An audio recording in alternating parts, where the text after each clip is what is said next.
Magandang hapon, Luzon, Visayas, Mindanao. Ito yung lingkod Erwin TV. Muling magbabalik at serbisyo publiko na naman tayo mga boss. At hindi nagtagal nga mga boss, nagkaroon agad tayo ng unang pasahero. Pick up pala dito lang sa Cavite mga boss at papunta ito ng San Andres, Manila. Oh my God. Ilang minuto lang mga boss, nakarating na tayo dito sa pick up location ng ating unang pasahero. Siyempre mga boss, huwag natin patagalin to at tayo papasok na dito at siyempre kailangan natin mag-remit ng ating valid ID. Siyempre mga boss, yung ating biyahe, pick up natin dito sa may Villa Antonina at papunta ito ng San Andres, Bukid, Manila. Kaya lang mag-update ka.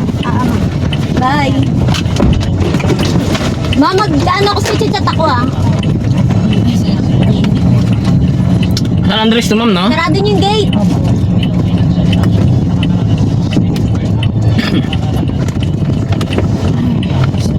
Hindi tagal, bumiyahe na kami dito mula Molino hanggang San Andres, Manila. Yung danya pala namin mga boss dito na sa Coastal Toll Gate, then via na IAX. Nagsul nga pala kami dito ng 35 pesos and then 45 pesos. At siyempre, hindi nagtagal, nakarating na kami ng San Andres, Manila.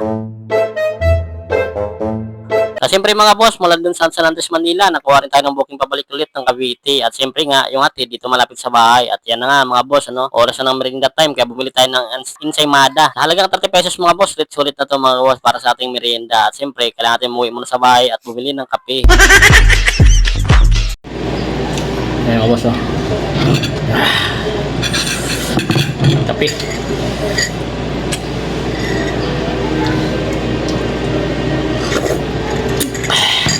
Sarap. Ano suka to? Tapat mo trick pan na. Sa trick pan, tapat mo. Tapat mo trick pan na 8.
O siya mga boss, hanggang dito lang muna yung ating video. Please like and share na rin po ng ating FB page para update kayo sa ating sunod na mga video.